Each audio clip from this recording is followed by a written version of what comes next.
మీకు కావలసినటువంటి వారి యొక్క గోత్రనామాలు కూడా మనస్సులోనే ధ్యానించుకోండి. ఓం శ్రీ పద్మావతీ దేవ్యై నమః. శుక్లాంబరధరం విష్ణుం జయవన్నం చతుర్భుజం ప్రసన్నవదనం ధ్యాయే సర్వవిఘ్నోపశాంతయే. యశ్వద్గృతవక్తాక్షపారిసజ్జా పరిష్ఠితం విఘ్నం నిఘ్నం చ సతతం విశ్వక్షీరం సమాక్షయే. గోవింద గోవింద గోవింద అద్య శ్రీ భగవతో మహాపురుషస్య ఆద్య బ్రహ్మణా విజయ ప్రాప్తే శ్వేతవరాహ కల్పే వైవస్వతమన్వంతరే కలియుగే ప్రథమ పాదే జంబోద్వీపే భరతవర్షే భరతఖండే మేరోః అశ్విన్నవర్తమానే వ్యవహారకే చాంద్రమానేన ప్రభవాది షష్ఠి సంవత్సరాణాం మధ్యే శ్రీ క్రోధీనామ సంవత్సరే దక్షిణాయనే హిమంతరుతో పుష్యమాసే శుక్లపక్షే పంచమ్యాయాం చతుర్థ్యాం వాసరః వాసరస్తు భృగువాసరస్తాయాం పూర్వాభాద్రా నక్షత్రయుక్తాయాం శుభనక్షత్ర శుభయోగ శుభకరణ ఏవం గుణ విశేషణ విశిష్టాయాం అస్యాం శుభతిథౌ శ్రీ భగవతాజ్ఞాయా భగవత్కైంకర్యరూపం శ్రీమన్నారాయణ ప్రీత్యర్థం శ్రీ భోగ శ్రీనివాస సమేత శ్రీ పద్మావతి దివ్య శ్రీ చరణారవిందయోః రాజరాష్ట్ర అభివృద్ధ్యర్థం లోకక్షేమాభివృద్ధ్యర్థం సర్వేషాం మహాజనానాం క్షేమశ్రేరవీరవిజాయిరారోగ్య అష్ట ఐశ్వర్యాభివృద్ధ్యర్థం ధర్మార్థకామమోక్ష చతుర్బిలబల పురుషార్థసిద్ధ్యర్థం ఇష్టకామ్యార్థసిద్ధ్యర్థం మనోవాంఛదాఫలపుణ్యఫలసిద్ధ్యర్థం రాజద్వారీ సర్వకార్యానుకూలసిద్ధ్యర్థం శ్రీ పద్మావతీ పరిపూర్ణకటాక్షసిద్ధ్యర్థం శ్రీ పద్మావతీ దివ్యశ్రీ చరణారవిందయోః ప్రాతకాల కళ్యాణోత్సవంగా ఆచార్యముఖేన కారయిష్యే.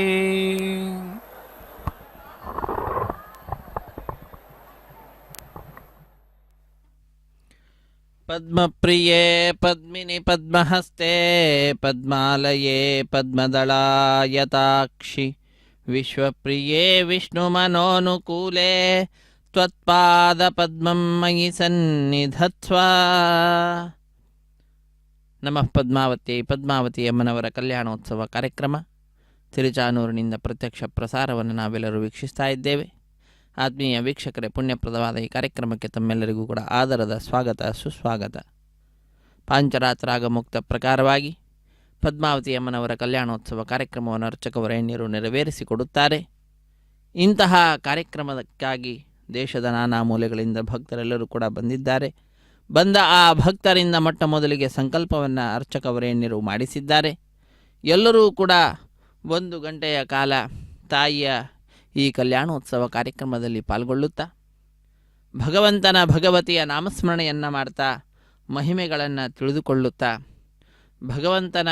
ಮತ್ತು ಭಗವತಿಯ ಈ ಪದ್ಮಾವತಿ ಅಮ್ಮನವರ ಕಲ್ಯಾಣೋತ್ಸವದ ಕೈಂಕರ್ಯಗಳನ್ನು ವೀಕ್ಷಿಸುತ್ತಾ ವೇದ ಪಂಡಿತರು ಪಾರಾಯಣ ಮಾಡುವಂತಹ ವೇದ ಮಂತ್ರಗಳನ್ನು ಕೇಳುತ್ತಾ ನವವಿಧವಾದಂತಹ ಭಕ್ತಿಗಳನ್ನು ಅವರವರ ಯೋಗ್ಯತೆಗೆ ತಕ್ಕಂತೆ ಆ ಭಗವತಿಯಲ್ಲಿ ಸಮರ್ಪಿಸುತ್ತಾ ಕಾರ್ಯಕ್ರಮದಲ್ಲಿ ಪಾಲ್ಗೊಳ್ಳುವಂತಹದ್ದು. ಇಂತಹ ಕಲ್ಯಾಣೋತ್ಸವ ಕಾರ್ಯಕ್ರಮದ ನೇರ ಪ್ರಸಾರವನ್ನು ಶ್ರೀ ವೆಂಕಟೇಶ್ವರ ಭಕ್ತಿ ವಾಹಿನಿಯವರು ಬಹಳ ಸೌಹಾರ್ದತೆಯಿಂದ ನಮ್ಮೆಲ್ಲರೊಂದಿಗೆ ಹಂಚಿಕೊಳ್ತಾ ಇರುವಂತಹದ್ದು. ಆತ್ಮೀಯ ವೀಕ್ಷಕರೇ, ನಾವು ಕೂಡ ನಮ್ಮ ಬಂಧುಗಳನ್ನು, ಬಾಂಧವರನ್ನು, ಮಿತ್ರರನ್ನು ಈ ಕಾರ್ಯಕ್ರಮದಲ್ಲಿ ಭಾಗಿಗಳಾಗುವಂತೆ ಮಾಡಿ ನಮ್ಮ ಕರ್ತವ್ಯವನ್ನು ನಾವೆಲ್ಲರೂ ಕೂಡ ನಿಭಾಯಿಸೋಣ. ಶುದ್ಧಿ ಪುಣ್ಯಾಹ ವಾಚನ ಕಾರ್ಯಕ್ರಮದೊಂದಿಗೆ ಕಲ್ಯಾಣೋತ್ಸವ ಕಾರ್ಯಕ್ರಮ ಆರಂಭವಾಗ್ತಾ ಇದೆ. ನಿರ್ವಿಘ್ನ ಪರಿಸಮಾಪ್ತಿಗಾಗಿ ವಿನಾಯಕನ ಪೂಜೆಯ ಪರ್ಯಾಯವಾಗಿ ವಿಶ್ವಕ್ಸೇನನ ಆರಾಧನೆಯನ್ನು ಮಾಡುತ್ತಾ ಸ್ಥಳ ಶುದ್ಧಿ, ವಾತಾವರಣ ಶುದ್ಧಿ, ದ್ರವ್ಯ ಶುದ್ಧಿ, ಆತ್ಮಶುದ್ಧಿಗಾಗಿ ನಡೆಸುವಂತಹ ಶುದ್ಧಿ ಪುಣ್ಯಾಹ ವಾಚನ ಕಾರ್ಯಕ್ರಮವನ್ನು ಆರಂಭಿಸುವಂತಹದ್ದು. ಅರ್ಚಕ ವರೇಣ್ಯರು ಮಾಡಿದ್ದಾರೆ. ಇದಾದ ನಂತರ ಸ್ವಾಮಿಯ ಬಲಗೈಗೆ ಕಂಕಣ ಧಾರಣೆಯ ಕಾರ್ಯಕ್ರಮ. ಪದ್ಮಾವತಿ ಅಮ್ಮನವರ ಎಡಗೈಗೂ ಕೂಡ ಕಂಕಣವನ್ನು ಕಟ್ಟುತ್ತಾರೆ. ಶ್ರೀನಿವಾಸ ದೇವರಿಗೆ ಯಜ್ಞೋಪಯುತವನ್ನು ಸಮರ್ಪಣೆ ಮಾಡಿ, ತಾಯಿಗೂ ಭಗವಂತನಿಗೂ ಸೇರುವಂತೆ ಉದ್ದವಾದಂತಹ ಪುಷ್ಪಮಾಲೆಯನ್ನು ಸಮರ್ಪಣೆ ಮಾಡಿ, ಮಧ್ಯದಲ್ಲಿ ಹರಿವಾಣ, ಅದರ ಮೇಲೆ ತೆಂಗಿನಕಾಯಿ, ಆ ತೆಂಗಿನಕಾಯಿ ಮೇಲೆ ಆ ಮಾಲೆ ಬರುವಂತೆ ಮಾಡಿ ಕೈಯಲ್ಲಿ ಮಂತ್ರಾಕ್ಷತೆ ಹಿಡಿದು ಮಂತ್ರಗಳನ್ನು ಉಚ್ಚರಿಸುತ್ತಾ ಕ್ಷೀರದಿಂದ ಅಭಿಷೇಕವನ್ನು ಆಚರಿಸಿ ನಂತರ ಮಂತ್ರಾಕ್ಷತೆಯನ್ನು ತಾಯಿಗೂ ಭಗವಂತನಿಗೂ ಅರ್ಪಿಸಿ ಪುಷ್ಪಮಾಲೆಯನ್ನು ತಾಯಿಯ ಸಿಂಹಾಸನಕ್ಕೆ ಅರ್ಪಿಸುವಂತಹದ್ದು.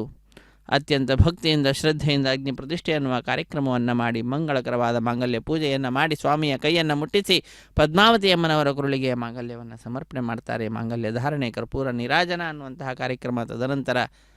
ಮಾಲಾ ಪರಿವರ್ತನೆ, ಅಕ್ಷತಾರೋಪಣೆ ಎಲ್ಲ ಕೈಂಕರ್ಯಗಳನ್ನು ನಾವು ವೀಕ್ಷಿಸಲಿದ್ದೇವೆ. ವೇದ ಪಂಡಿತರು ವೇದ ಮಂತ್ರಗಳ ಪಾರಾಯಣವನ್ನು ಮಾಡ್ತಾರೆ. ವೇದ ಪಾರಾಯಣ ಪ್ರಿಯನನ್ನು ಸ್ತುತಿಸುತ್ತಾರೆ. ಸಕಲ ವೇದಗಳ ಆಗಮಗಳ ಅಭಿಮಾನಿನಿಯಾದಂತಹ ತಾಯಿ ಪದ್ಮಾವತಿ ಅಮ್ಮನವರು ತಮ್ಮ ಈ ಕಲ್ಯಾಣೋತ್ಸವ ಕಾರ್ಯಕ್ರಮ ಸಂದರ್ಭದಲ್ಲಿ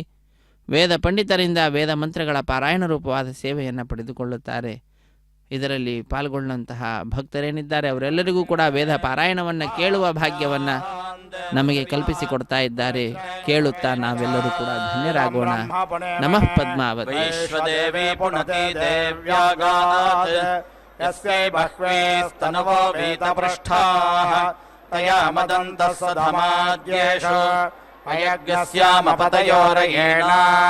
ವೈಶ್ವಾನರೋ ರಶ್ಮಿಭಿರ್ಬಾಪುನಾತ್ ಪಾದಃ ಪ್ರಾಣೇನ ಶಿರೋಮಯೋ ಭೂಃ ಯಾವಾ ಪೃಥಿವೇ ಪಯಸಾ ಪಯೋಭಿಃ ಋತಾವರೇ ಯಜ್ಞೇ ಮಾಪುನೀತಾಂ ಬೃಹದ್ಭಿಃ ಸವಿತಸ್ರಭಿಃ ಪರಿಹೃಷ್ಟೈರ್ದೇವಮನ್ಮಭಿಃ ಅಗ್ನೇ ದಕ್ಷೈಃ ಪುನಾಹಿಮಾ ಯೇನ ದೇವಾ ಅಪುನತ ಯೇನಾವೋ ದಿವ್ಯಂಗಸಃ ತೇನ ದಿವ್ಯೇನ ಬ್ರಹ್ಮಣಾ ಇದಂ ಬ್ರಹ್ಮ ಪುಣೇಮಹೇ ಯಃ ಪಾವಮಾನೇರಧ್ಯೇತೆ ಋಷಿಭಿಃ ಸಂಭೃತಗಂ ರಸಂ ಸರ್ವಗಂ ಸಪೂತಮಸ್ಯಾತಿ ಸ್ವದಿತಂ ಮಾತರಿಶ್ವನಾತ್ ಪಾವಮಾನೇರ್ಯೋ ಅಧ್ಯೇತೆ ಋಷಿಭಿಃ ಸಂಭೃತಗಂ ರಸಂ ತಸ್ಮೈ ಸರಸ್ವತೇ ದುಹೇ ಕ್ಷೀರಗಂ ಷಟ್ಭಿರ್ಮಧೋದಕಂ ಪಾವಮಾನೇ ಸ್ವಸ್ತಯನೇಃ ಸುದುಘಾಹಿ ಪಯಸ್ವತೀಃ ಋಷಿಭಿಃ ಸಂಭೃತೋ ರಸಃ ಬ್ರಾಹ್ಮಣೇಷ್ವಮೃತಗಂ ಇದಂ ಪಾವಮಾನೇರ್ದಿಶಂತು ನಃ ಇಮಂ ಲೋಕಮಥೋ ಅಮಂ ಕಾಮಾನ್ ಸಮರ್ಧಯಂತು ನಃ ದೇವೈರ್ದೇವೈಃ ಸಮಾಭೃತಾಃ ಪಾವಮಾನೇ ಸ್ವಸ್ತಯನೇಃ ಸುದುಘಾಹಿ ಘೃತಶ್ರುತಃ ಋಷಿಭಿಃ ಸಂಭೃತೋ ರಸಃ ಬ್ರಾಹ್ಮಣೇಷ್ವಮೃತಗಂ ಇದಂ ಯೇನ ದೇವಾಃ ಪವಿತ್ರೇಣ ಆತ್ಮಾನಂ ಪುನದೆ ಸದಾ ತೇನ ಸಹಸ್ರಧಾರೇಣ ಪಾವಮಾನ್ಯ ಪುನಂತು ಮಾ ಪ್ರಾಜಾಪತ್ಯಂ ಪವಿತ್ರಂ ಶತೋದ್ಯಾಮಗಂ ಹಿರಣ್ಮಯಂ ತೇನ ಬ್ರಹ್ಮವಿದೋ ವಯಂ ಭೂತಂ ಬ್ರಹ್ಮ ಪುಣೇಮಹೇ ಇಂದ್ರ ಸುನೇತೆ ಸಹಮಾ ಪುನಾತು ಸೋಮ ಸ್ವಸ್ತ್ಯಾರುಣ ಸಮೇಚ್ಯ ನಮೋ ರಾಜಾ ಪ್ರಭೃಣಾಭಿಃ ಪುನಾತು ಮಾ ಜಾತವೇದ ಮೋರ್ಜಯಂತ್ಯಾ ಪುನಾತು ಭೋರ್ಭುವ ಸುವಃ ತಚ್ಛಂಯೋ ರಾವೃಣೇಮಹೇ ಗಾತುಂ ಯಜ್ಞಾಯ ಗಾತುಂ ಯಜ್ಞಪತಯೇ ದೈವೇ ಸ್ವಸ್ತಿರಸ್ತು ನಃ ಸ್ವಸ್ತಿರ್ಮಾನುಷೇಭ್ಯಃ ಊರ್ಧ್ವಂಜಿಗಾತು ಭೇಷಜಂ ಷಣ್ಣೋ ಅಸ್ತ್ವದ್ವಿಪದೇ ಷಂಚತುಷ್ಪದೇ ಓಂ ಶಾಂತಿ ಶಾಂತಿ ಶಾಂತಿ.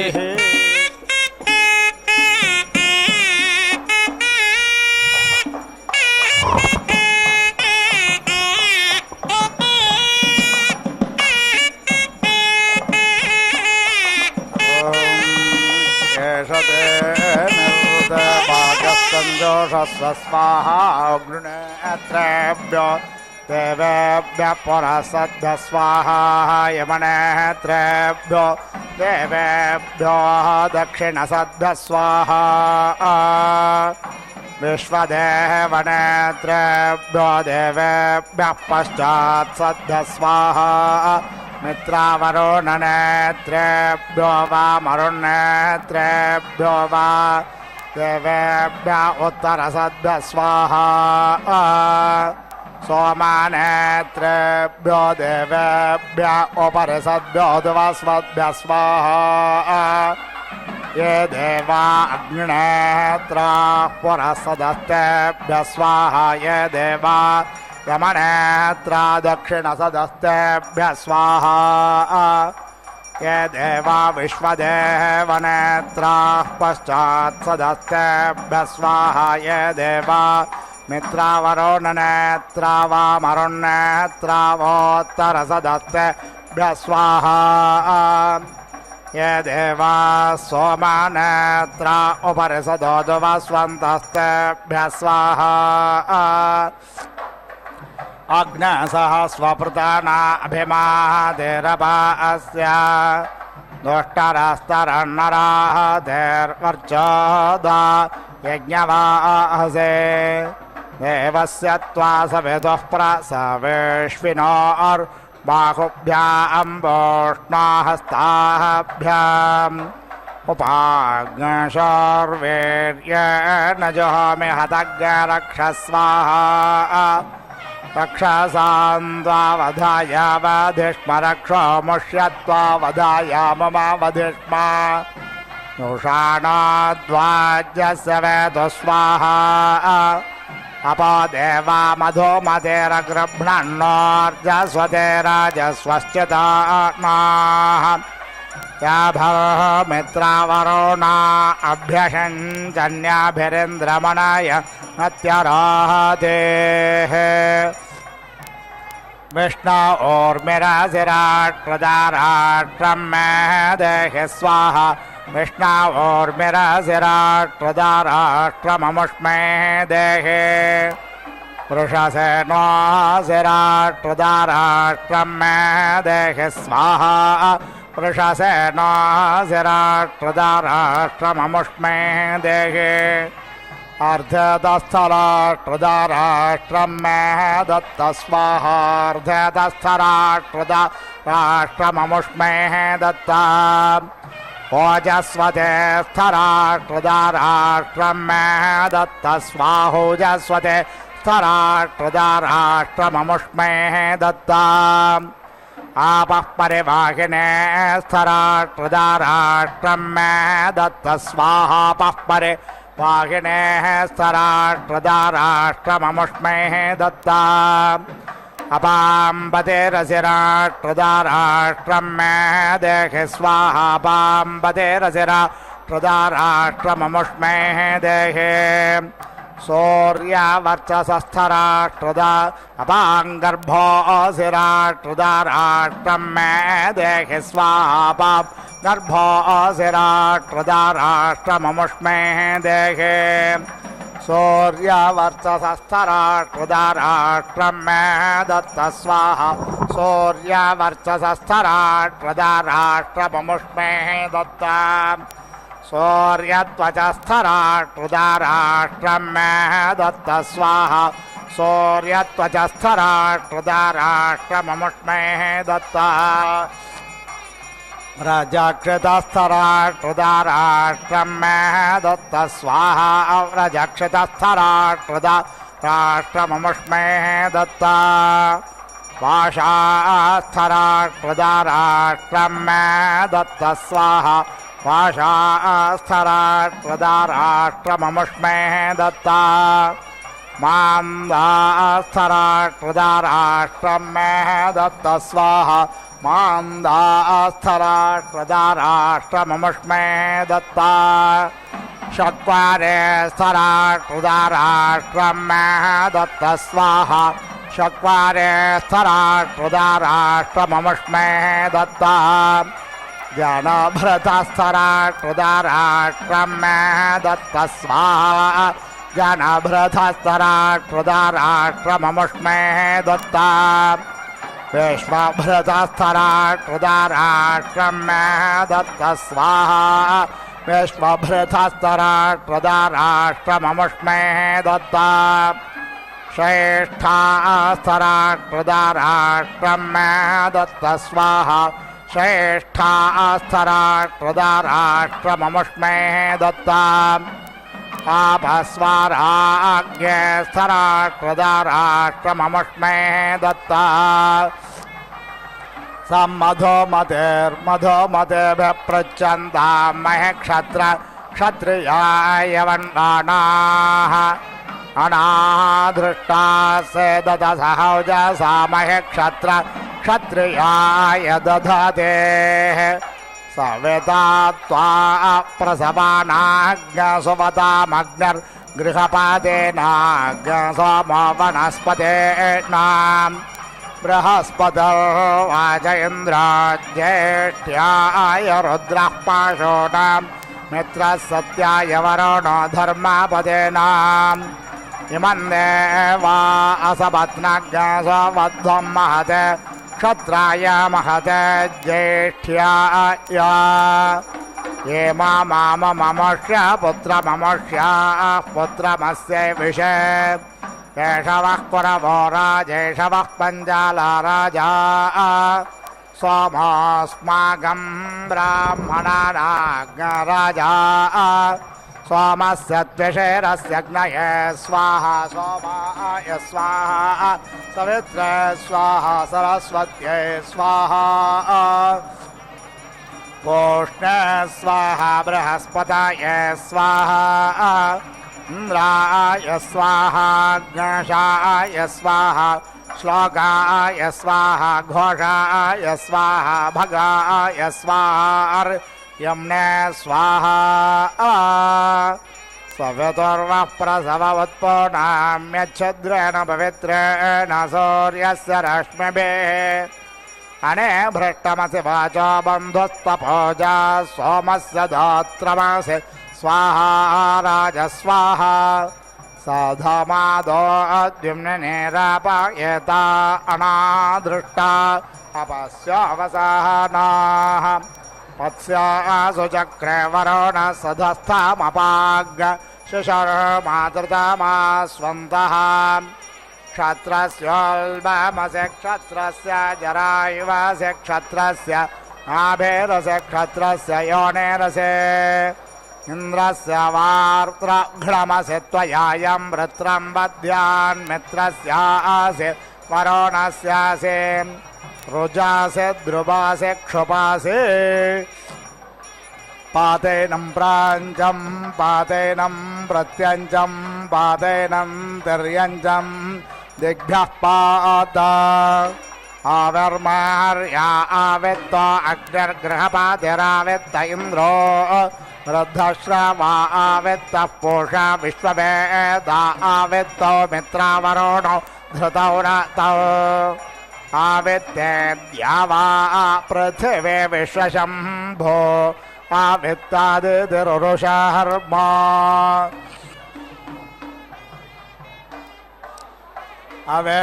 अवेष्टादन्तशोका प्राचे मारोह गायत्रे त्वावतो तथन्तरज्ञ सामत्रवस्तोमो वसन्त ऋतु ब्रह्मद्रवेणाम् दक्षिणामारोह तृष्टुप्त्वावतो बृहत्सामा पञ्चदशस्तोमोः ग्रीष्म ऋतु क्षत्रन्द्रवेणाम् प्रतीचे मारोह जगते त्वावतो वैरूपज्ञ सामा सप्तदशस्तोमोः वर्षा ऋतुर्विद्रवेणाम् उदेचे मारोह नुष्टुप्त्वावतो वैराजज्ञ सामैः कविज्ञसस्तोमः शरदृतु फलन्द्रवेणाम् ऊर्ध्वामारोह पङ्क्तिस्त्वावतो शाक्वररैवते सामाने तृणवत्रयस्त्रिज्ञसौ स्तोमो हेमन्तशिशिरा ऋतो वर्चो द्रवेणाम् प्रत्यस्तं नमोचे शिरः सोमस्य द्विषेरसि तवेव मे द्विषर्भूयात् मृत्योः पाह्योजोऽसि सहस्य मृतमसि हिरण्यरूपा उषसो विरोक उभा इन्द्रावुदितः सूर्यश्च आरोहतं वरुणमित्रगर्तं ततश्चक्षधामदिदिञ्च मित्रोऽसि वरुणोऽसि सोमस्य त्वाद्युम्नेनाभिषञ्चाम्यग्निर्व्राजसा सूर्यस्य वर्चसा इन्द्रस्येन्द्रियेण मरुतामोजसा क्षत्राणां क्षत्रपतिरेध्यते दिद्योन्पाहे इमं देवा असपत्नज्ञासो वध्वं महते क्षत्राय महते ज्येष्ठ्याय महते जानराज्याय ममुष्य पुत्रममुष्य पुत्रमस्य विषे एष वः कुरवो राजेश वः पञ्चाला राजा सोमोऽस्माकं ब्राह्मणानाग्नराजा प्रपर्वतस्य वृषभस्य पृष्ठान्नावश्चरन्ते स्वस्य च यज्ञोऽग्नाः ता आववृत्रन्नधरा गुदग्धा अयं बोध्न्यमनुरेयमाणाः विष्णोर्विक्रमा नमसि विष्णोर्विक्रान्तमसि विष्णोऽक्रान्तमसि प्रजापतेन त्वदेतान्यन्यो विश्वा रूपाणि परिता बभूव यत्कामास्ते जुहुमस्तन्नो अस्त्वभयज्ञस्याम पतयोरयेणां रुद्रयत्ते क्रविपरन्नाम तस्मै हुतमस्य मेष्टमसि स्वाहा इन्द्रस्य वज्रोऽसि मित्रावरुणयोस्त्वा प्रशास्त्वा प्रशिषायुनज्मे अव्याधाये त्वा स्वधाये त्वारिष्ठफल्गुणः मरुताम्रसवेन जयापाममनसा समिन्द्रियेण माता इन्द्रते वयन्तो राशालयुक्तासो अब्रह्मता विदसामां तिष्ठारथमधियद्वज्रहस्तारश्मिन् वैवसे श्वश्वान् अग्नये गृहपातये स्वाहा सोमाय वनस्पतये स्वाहा इन्द्रस्येन्द्रियाय स्वाहा मरुतमोजसे स्वाहा पृथिवीमातर्मामाशिघ्नसेर्मा अहं त्वाम् हग्गशस्योजिषद्वसोरन्तरिक्षसद्धोता वेदिषदते धर्धरो नसत् नृषद्वरसदृतसद्यो मसदब्जा गोजारतजा अद्रिजारतां बृहत् यदस्यायोरस्यायोर्मे देहि युङ्गसि वर्चो मे देहि पूर्गस्योर्जन्मये देहेन्द्रस्य वां बाहो वीर्यकृता उपावाहरामि स्योनासि सुषदासि क्षत्रस्य योनेरसे स्योनामासे दसुषधामासे दक्षत्रस्य योनिमासे दा निशासादधृतौ रतो वरुणपत्स्या स्वा साम्राज्याय सुक्रतोः अभिभोरश्च यानमेतास्ते पञ्चदिशः कल्पन्ताम् ब्रह्मज्ञस्त्वं ब्रह्मासि सवितासि सत्यप्रसवो वरुणासि सत्यौजाः इन्द्रासि विशोजा रुद्रासि शुशेवः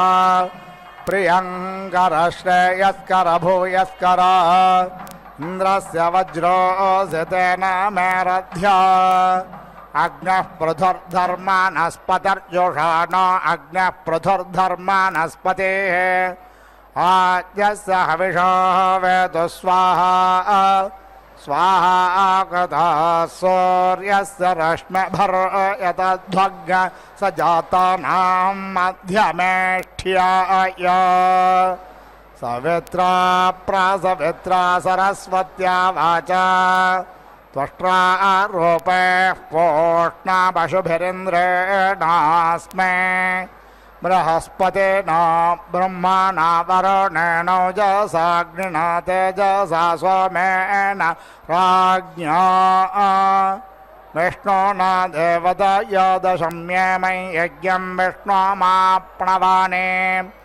अश्वेभ्यां पच्चस्व सरस्वत्यै पच्चस्वेन्द्राय सूत्रां न पच्चस्व वायोः पूतः पवित्रेण प्रत्यं सोम अतिश्रुतः इन्द्रस्य युज्यः सखो कुविदङ्गयवमन्तो यवञ्चिद्यथादां ध्यानपूर्वं वियोय एषां कृणहि भोजनानि य बर्हिषो नमा उक्तिर्न जग्मुः उभयमगृहीतोऽस्यश्वेभ्यां त्वा सरस्वत्यै त्वेन्द्राय त्वा सुत्राम्ने युवज्ञासुरामामश्विना नमो च आसुरेश च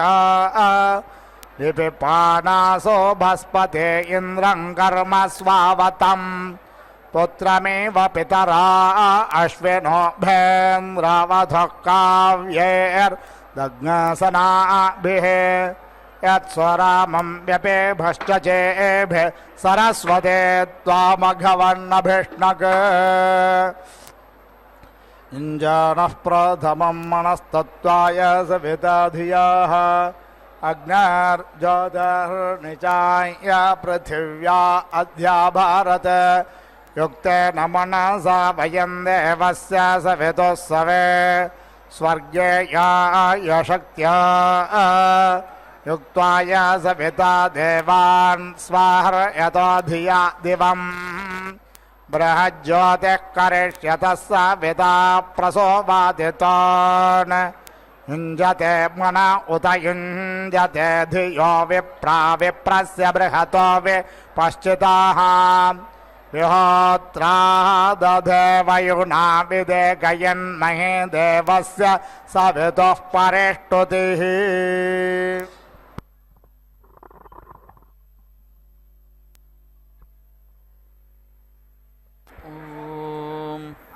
उदिति एनम् उत्तरामित्युत्तरां नया इति समिध इति सम् इधः एति दधाति यथा अजनं यते अवसं करोति तादृक् एव तत् तिस्रः एति दधाति त्रिवृदिति त्रिवृत् वै अग्निः यावान् एव अग्निः तस्मै भागधेयमिति भागाधेयं करोति औदुम्बरीः भवन्ति ऊर्क् वै उदुम्बरः ऊर्जम् एव अस्मै अपीति दधाति उदुति ऊत्वा विश्वे देवाः इति आह प्राणा इति प्राणाः वै विश्वे देवाः प्राणैरिति प्राणैः एव एनम् उदिति यच्छते अग्ने भरन्तो चित्तिभिरिति चित्तिभिः इति आह यस्मै एव एनं चित्ताय उद्यच्छत इत्युत यच्छते तेन एव एनं समिति अर्धयति पञ्चादिशः दैवीः यज्ञम् अवन्तु देवीः इति आह दिशः हि एषः अन्विति अपेति अमतिं दुर्मतिमिति दुहोमतिं बाधमानाः इति आह रक्षसाम् अपहत्य इत्यपहत्यै राजः पोषेति रुन्धे शक्ति असुरान् अजयन् तत् अप्रतिरथत्वमित्यप्रतिरथत्वम् यत् अप्रतिरथमित्यप्रतिरथं द्वितीयः होता अन्वाः अप्रति एव तेन यजमानः भ्रातृव्यान् जयति अथो इति अनभिजितमित्यनभिजितम् एव अभीति जयति दशर्चमिति दशार्चम् भवति दश अक्षरेति दश अक्षरा विराडिति विराट् विराजेति विराजा इमौ लोकौ विधृताविति विधृतौ अनयोः लोकयोः विधृत्या इति विधृत्यै अथो इति दश अक्षरेति दश अक्षरा विराडिति विराट् अन्नं विराडिति विराट् विराजीति विराजी एव अन्नाद्य इत्यन्न अद्य प्रतीति तिष्ठति असत् इव वै अन्तरिक्षम् इव आग्नि इध्रमित्याग्नि इध्रम् आग्नि इध्र इत्याग्नि इध्रे अश्मानं नीति दधाति सत्त्वायेति सत् त्वायाद्वाभ्यां प्रतिष्ठित्य इति प्रतिस्थित्यै विमान इति विमानः एषः दिवः मध्ये आस्ते इति आह वीति एव एतया मिमीते मध्ये दिवः निहित इति निहितः पृश्निः अश्मा इति आह अन्नं वै पृश्नि अन्नम् एव अवेति रुन्धे चतस्रभिरिति चतस्रभिः एति पुच्छात् एति चत्वारि छन्दागंसि छन्दोभिरिति छन्दःभिः एव इन्द्रम् विश्वा आह अविवृधन् इति आह वृद्धिम् एव उपावर्तत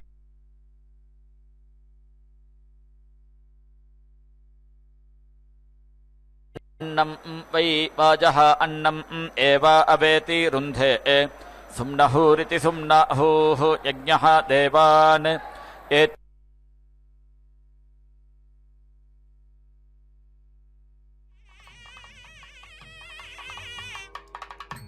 प्रसवेनेति प्रसवेन उद्ग्राभेणेत्युत ग्राभेण उदुति अग्रभीत इति आह असौ वै आदित्यः उद्यन्नित्युत यन् उद्ग्राभ इत्युत ग्राभः एषः निम्रोचन्निति निम्रोचन् निग्राभ इति निग्राभः ब्रह्मणा एव आत्मानम् उद्गृह्णाति इत्युत गृह्णाति ब्रह्मणा भ्रातृव्यं नीति गृह्णाति प्राचीम् अन्विति प्रतिशमिति प्रातिशं प्रेति इहि विद्वान् इति आह देवलोकमिति देवलोकम्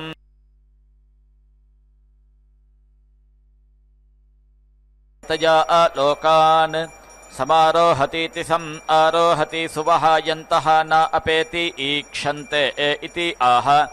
सुवर्गमिति सुवहागम् एव एतया लोकम् एति अग्ने प्रेति इहि प्रथमः देवयतामिति देवायताम् इति आह उभयेषु एव एतया देवमनुष्येष्विति देवमनुष्येषु चक्षुः दधाति पञ्चभिरिति पञ्चाभिः अधीति क्रामति पाङ्क्तः यज्ञः यावान् एव यज्ञः तेन सह सुवर्गमिति सुवहागम् लोकम् एति नक्तोषासा इति पुरोवाक्यम् अन्विति आह प्रत्ययी अग्ने सहस्राक्षेति सहस्र अक्षा इति आह साहस्रः प्रजापतिः प्रजापतेरिति प्रजापतेः आप्त्यै तस्मै ते विधेम वाजाय स्वाहा इति आह अन्नं वै वाजः अन्नम् एव अवेति रुन्धे दद्मः पूर्णाम् औदुम्बरीं स्वयमातृण्णायामिति स्वयम् आतृण्णायाम् जुहोति ऊर्क् वै दधि ऊर्क् उदुम्बरः असौ स्वयमातृण्णेति स्वयम् आतृण्णा अमुष्याम् एव ऊर्जम् दधाति तस्मात् अमुतः अर्वाचीम् ऊर्जम् उपेति जीवामः तिसृभिरिति तिसृभिः साधयति त्रिवृतिति त्रिवृत् वै अग्निः यावान् एव अग्निः तं प्रतिष्ठामिति प्रतिष्ठां गमयति प्रेद्ध इति प्रइद्धः अग्ने एदीदिः पुरः नः इति औदुम्बरीम् एति दधाति एषा वै सूर्मी कर्णकावतीति कर्णकावती एतया स्म वै देवाः असुराणां शततर्हानिति शततर्हान् त्रिगम्हन्ति यत् एतया समिधमिति सम् इदम् आदधातीत्या आदधाति वज्रम् एव एतत् शतघ्नीमिति शताघ्नीं यजमानः भ्रातृव्याय प्रेति हरति स्तुत्यै अशम्बट्कारमित्यशम्बट्कारम् विधेम ते परमे जन्मन् अग्ने इति वैकङ्कतीम् एति दधाति भाः एव अवेति रुन्धे एतां सवितुः वरेण्यस्य चित्राम् इति शमीमयीमिति शमीमयीं शान्त्यै अग्निः वा आह वै अग्निः वा आह वै अग्निचितमित्यग्निचितं दुहे अग्निचिदित्यग्निचित् वा अग्निं दुहे एताम् सवितुः वरेण्यस्य चित्राम् इति आह एषः वै अग्नेः दोहः तेन एव एनं युनक्ति युङ्क्ते एषः वै अग्नेः दोहः तम् अस्य कण्वः एव श्रायसः अवेत् तेन स्म एनं सः दुहे यत् एतया समिधमिति सम् इदम् आदधातीत्या आदधाति अग्निचिदित्यग्निचित् एव अग्निं दुहे सप्ता ते अग्ने समिध इति सम् इधः सप्त जिह्वाः इति आह सप्त एव अस्या साप्तानि प्रीणाति पूर्णया अजुहोति पूर्णः इवाहि प्रजापतिरिति प्रजापतिः प्रजापतेरिति प्रजापतेः आप्त्यै न्यूनयेति नि ऊनया अजुहोति न्यूनादिति नि ऊनात् हि प्रजापतिरिति प्रजापतिः प्रजा इति प्राजाः असृजता प्रजानामिति प्राजानां सृष्ट्यै अग्निः देवेभ्यः निलायत सह दिशः अनुप्रेति अविशत् जुह्वत् मनसा दिशः ध्यायेत् दिग्भ्य इति दिक्भ्यः एव एनम् अवेति रुन्धे दध्ना पुरस्तात् जुहोति आज्येन उपरिष्टात् तेजः च एव अस्मै इन्द्रियं च समीची इति दधाति द्वादशकपाल इति द्वादशकपालः भवति द्वादशमासाः संवत्सर इति संवत्सरः संवत्सर इति संवत्सरः अग्निः वैश्वानरः साक्षादिति साक्षात् एव वैश्वानरम् अवेति रुन्धे यत् प्रयाजानो याजानिति प्रयाजा अनो याजान् कुर्यात्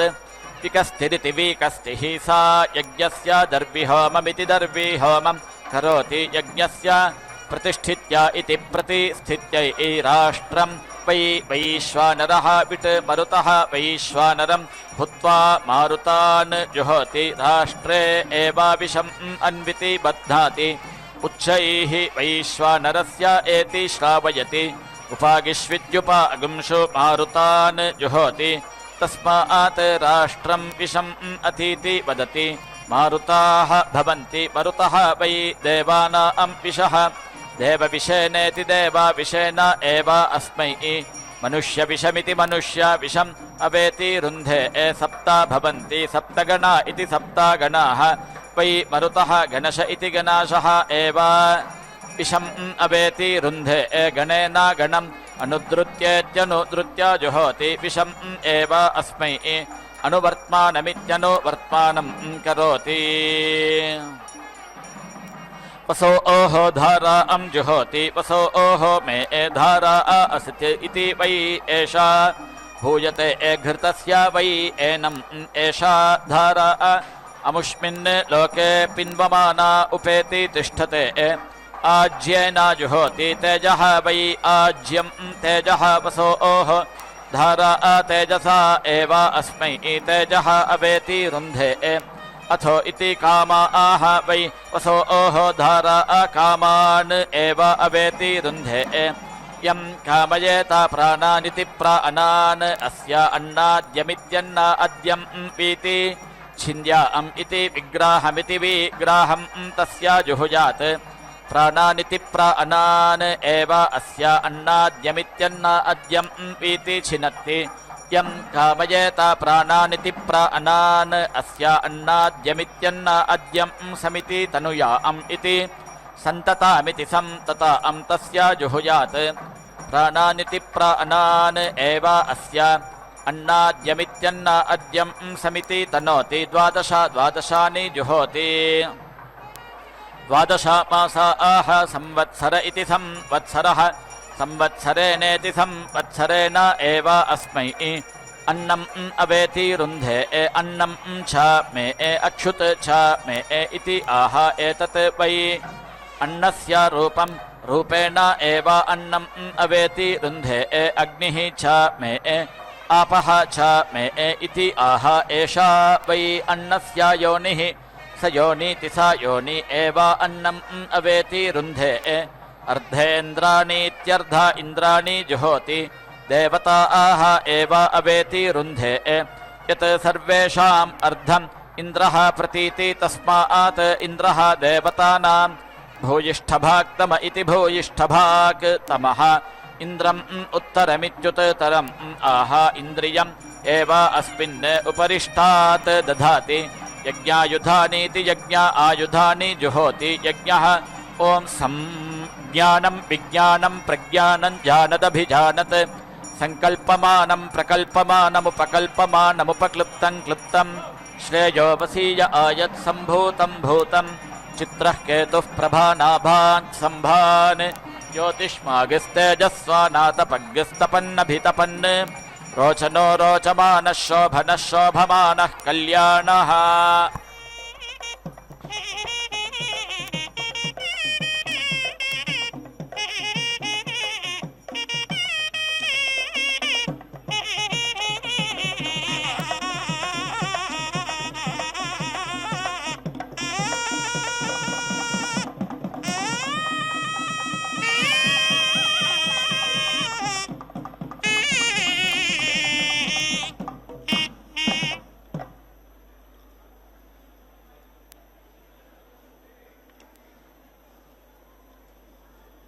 తురాలు ఈ అలమేల్ మంగా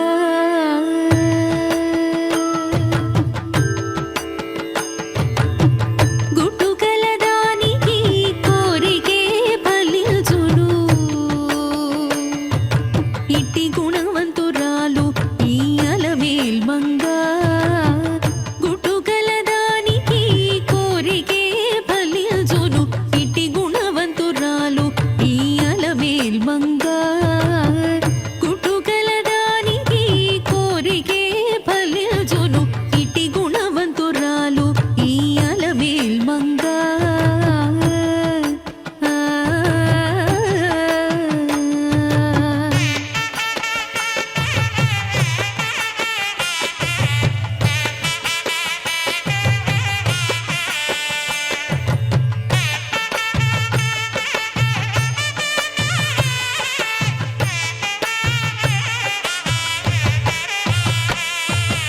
ఓరుపు గలదానికి పునరు దొరతనము నీరుపు గలదానికి నిండు సిరులు ఓరుపు గలదానికి పునరు దొరతనము నీరుపు గలదానికి నిండు సిరులు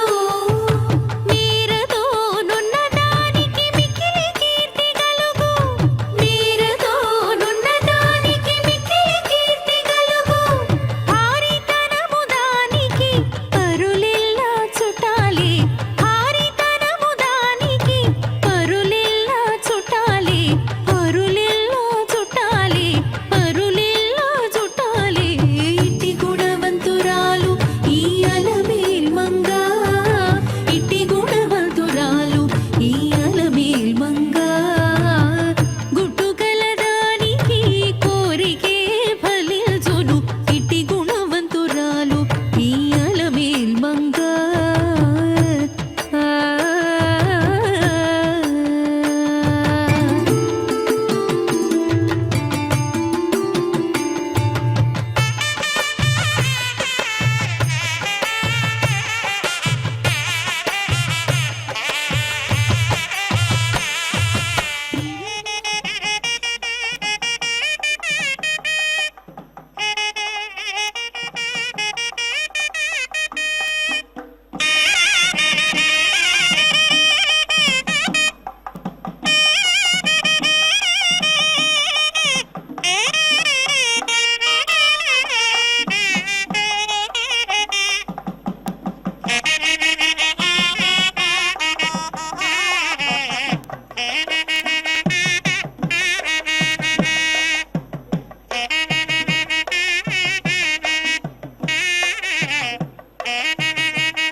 वै यज्ञायुधानीति यज्ञ आयुधानि जुहोति यज्ञम् एव अवेति रुन्धे अथो इति एतत् वै यज्ञस्य रूपम्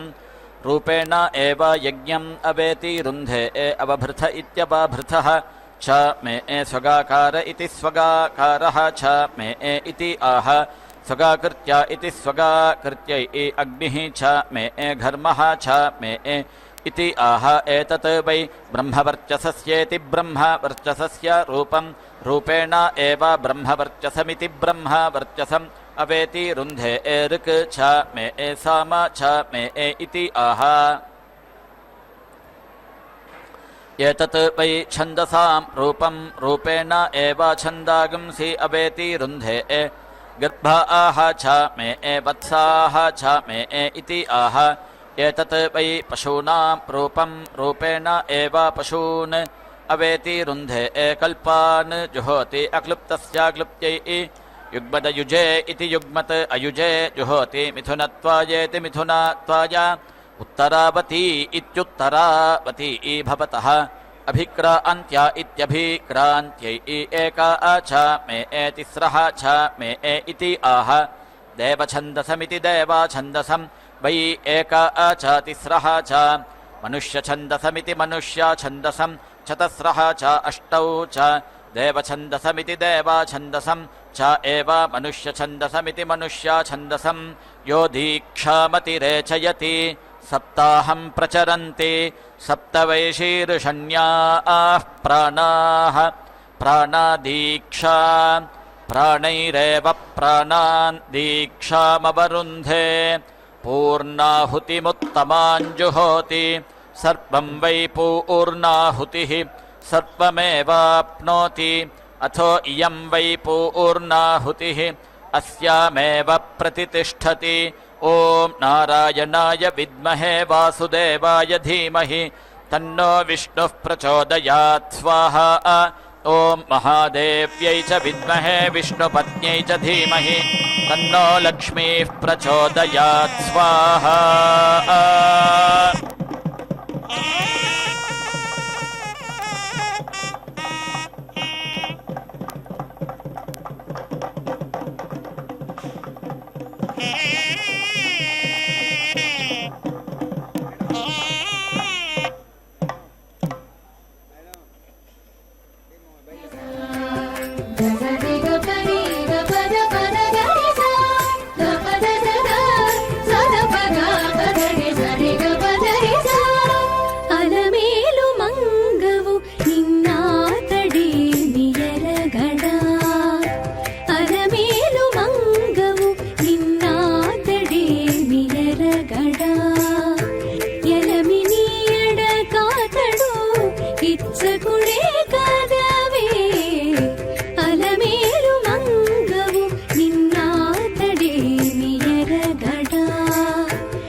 ಕೊಡೆ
Now